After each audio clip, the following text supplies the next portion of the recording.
নমস্কার বন্ধুরা, আজকে আমি শীতের সবজি রান্না করব। তার জন্য এই যে বেগুন নিয়েছি, মূলো, শিম, আলু দিয়ে একটা তরকারি করব।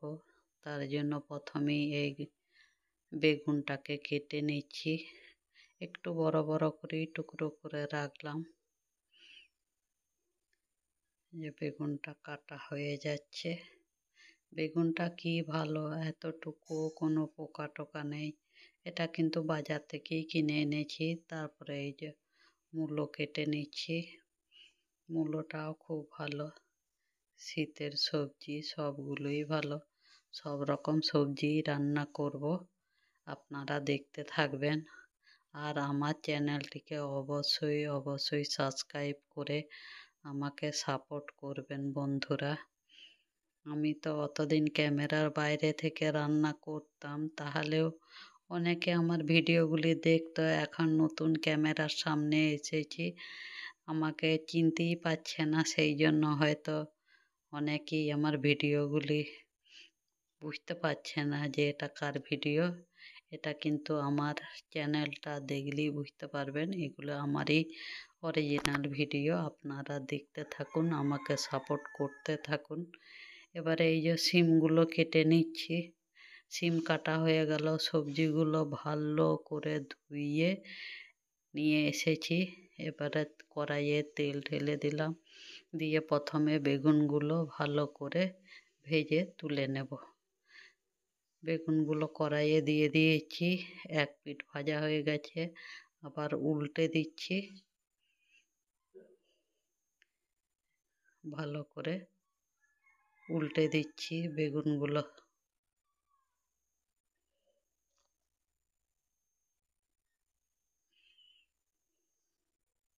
বেগুনগুলো ভালো করে ভেজে নিলে খেতে ভালো লাগবে, এটা তো আমরা সবাই জানি। আপনারাও ঠিক এইভাবে রান্না করার সময় বেগুনগুলোকে ভেজে নেবেন। বেগুনগুলো ভাজা হয়ে গেছে, এবারে আমি থালাতে তুলে নেব। একসাথে সবগুলো তুলছি না, যদি ভেঙে যায় সেই জন্য একটু সাবধানে তুলে নিচ্ছি। ভেঙে গেলে তো ঘাঁটা হয়ে যাবে। এই যে কত ভালো করে ভেজে নিয়েছি। তারপরে শিমগুলো দিয়ে দিলাম। শিমগুলো ঠিক সেম পদ্ধতিতেই ভেজে তুলে নেব।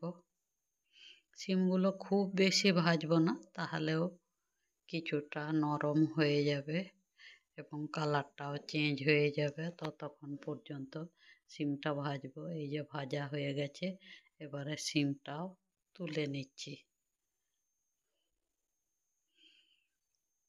শিমটাও তুলে নিচ্ছি। এরপর এবারে আমি আলু, একটা মাত্র আলু দিয়েছি, সেই আলুটা প্রথমে ভালো করে ভেজে নিচ্ছি। তারপরে সবার শেষে মূলোটা দেব। মূলো কিন্তু বেশি ভাজার প্রয়োজন হয় না বন্ধুরা, সেই জন্য মূলোটা আমি শেষেই দিচ্ছি, হালকা ভেজে নেব। দিয়ে আমি পেঁয়াজটা দিয়ে দেব, একটা বড় সাইজের পেঁয়াজ, সেটাও কেটে রেখেছি।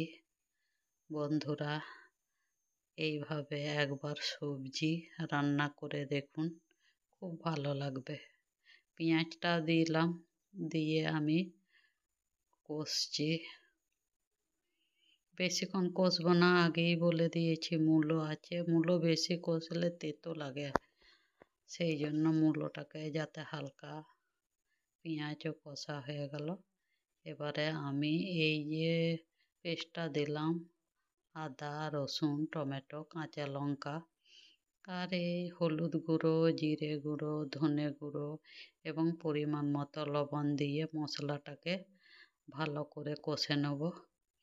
মশলা কিন্তু ভালো করেই কষতে হবে।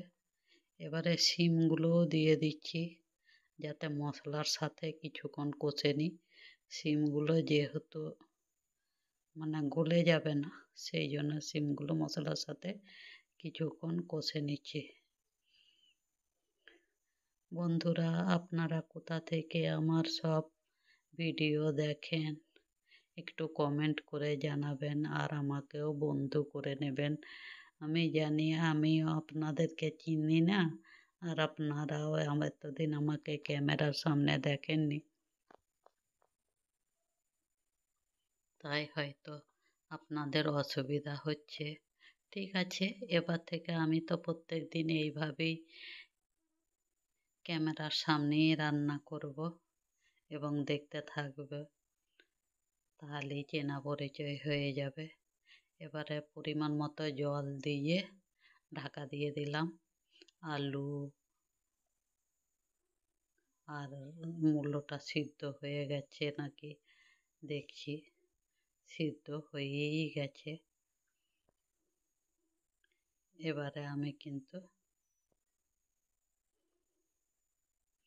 ভালো করে নাড়াচাড়া করে দেখে নিচ্ছি। এবারে আমি বেগুনটা দিয়ে দেবো, যেহেতু মূলো আর আলুটা সিদ্ধ হয়ে গেছে। এবারে বেগুনটা দিয়ে দিই। বেগুনের মধ্যেও তো কিছুটা মশলা লবণ ওগুলো যাবে।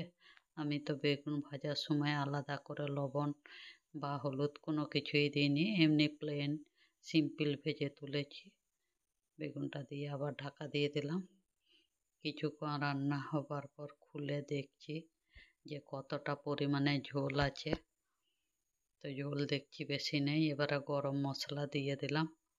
আজকে আমি সবজিরই হালকা, মানে একেবারে হালকা ঝোল করেছি।